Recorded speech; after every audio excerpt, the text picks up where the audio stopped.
And you just listened to a young girl who was saying that the Nigerian community here is totally very angry. It covers all those aspects affecting the various regions of our people. Bek was the Ijaw country of the Niger Delta of the Federal Republic of Nigeria. He went to several schools. His major academic genesis was at Government College, Ujeli.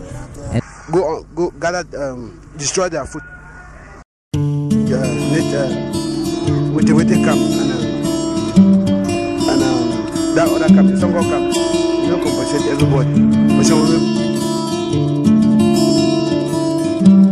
its key generation sometimes. Today our focus will be on the style of J.P. Clark, a poet and writer, and we shall also be very interested in his poem Akbo Dancer. Some lives are meaningful, some are empty. The lives that are eventful, with too much meaning and riches to offer humankind. Long after some of these earthly adventures and more, one can still find footprints of these great lives on the pavements of our contemporary lives. Good evening, you're welcome to the program Green Planet. You're welcome to the forum People, Places and Events. Thank you, it's my pleasure. What is your name? My name is Divine Ewana. And who are you? I am actually the team leader of an NGO called Empowerment. I'm also the CEO of Empowerment Mobile Telecommunications Technologies. Wow. And recently you engaged in a project in Akwaya. Akwaya is situated in Manyu Division of the southwest region of Cameroon. What is this project all about? The project is focused on tackling forced early childhood marriages and HIV/AIDS in Akwaya. So now, your project did take out some girls. How many girls did your project succeed to withdraw from the marriages? And if you were to estimate in terms of numbers, how many of these girls are actually in early marriages in Akwaya? As I told you, early marriage is a cultural norm. So you could get about 1,000? Yes, so most of the girls in Akwaya, they are involved in that. They were married through that way. But there are two forms of marriage. I think I should be very clear that there are two forms of marriages in Akwaya. There is the money woman marriage and the Njumba marriage. The money woman marriage is the marriage in which somebody pays a dowry to a woman before marrying. That is where early marriage is for. The Njumba marriage is more like it's a concubine marriage, and that is more like come we stay. You take a mature woman, you stay with her, and then you have children with the mature woman. The difference is that when you are engaged in a Njumba marriage, the children do not belong to you, the biological father. The children belong to the parents of the mother. So all these people, the uncles of the child, they don't have anything. Okay. So that is one of the things that propagates the early marriage. In fact, I have a case where, in one of those cases, somebody actually wanted to pay all his dowry to get a woman. But the uncles refused that they should not pay all the money.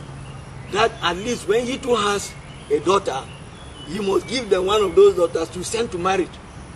So do you think the Njumba marriage is more difficult than the money woman marriage?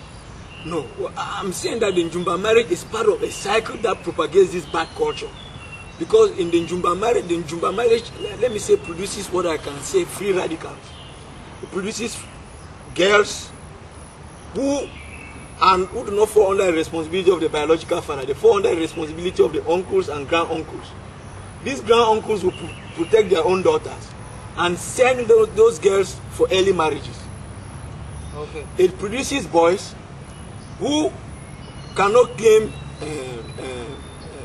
to be part of their biological father. They cannot inherit property. They cannot inherit property of their biological father. They have to inherit property in their uncle's area.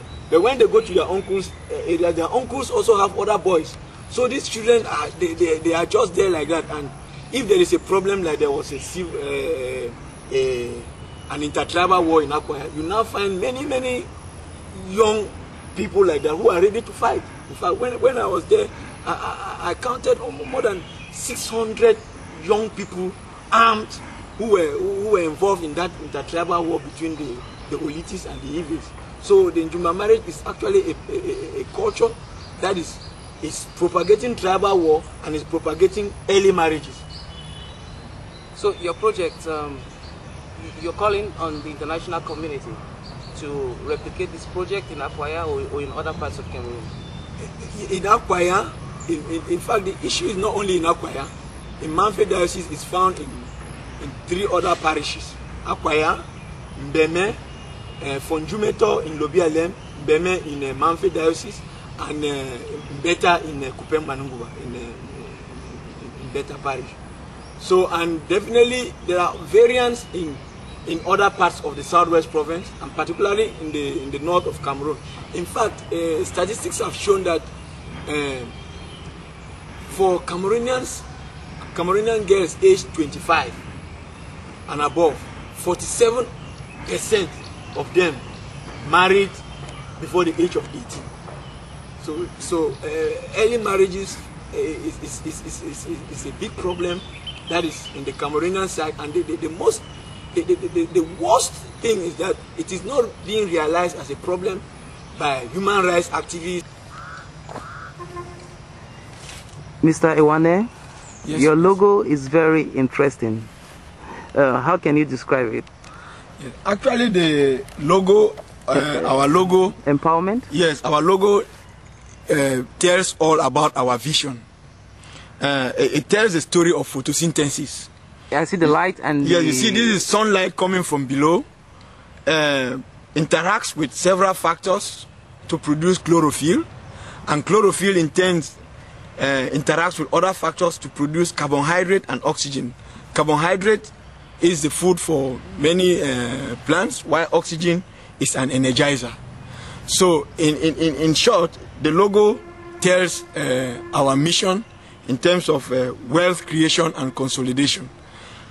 Because as empowerment for us, wealth is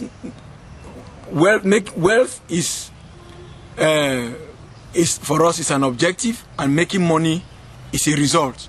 And being wealthy is not so much about what you retain, but what you give out. And our logo, the sunlight coming from below, shows us as we see ourselves as an earthly and not a godly force, so that we cannot dissociate ourselves from the shortcomings of any human endeavor. So what are your reactions to things like climate change? In fact, climate change is one of the main areas of focus. As we said, we are focusing on forest and agriculture. That is where we discuss issues of climate change, because you realize that climate change is as a result of pollution and cutting down of trees. On the one hand, when people cut down trees, it leads to climate change. But on the other hand, some people need large areas of forest cleared to plant food. So the world, mankind is caught between the devil and the deep sea. Thank you very much for talking to people, places and events, and to the African Center for Community and Development. It's my pleasure. And you just listened to a young girl who was saying that the Nigerian community here is totally very angry. It covers all those aspects affecting the various regions of our people. Beth was the Ijo country of the Niger Delta of the Federal Republic of Nigeria. He went to several schools. His major academic genesis was at the government college, Ujeli. Go gather, destroy their food. With the camp and that other camp, some go camp. You don't compensate everybody. In its key generation sometimes. Today our focus will be on the style of J.P. Clark, a poet and writer, and we shall also be very interested in his poem Akbo Dancer. Some lives are meaningful. Some are empty. There are lives that are eventful, with too much meaning and riches to offer humankind. Long after some of these earthly adventures and more, one can still find footprints of these great lives on the pavements of our contemporary lives. Good evening, you're welcome to the program Green Planet.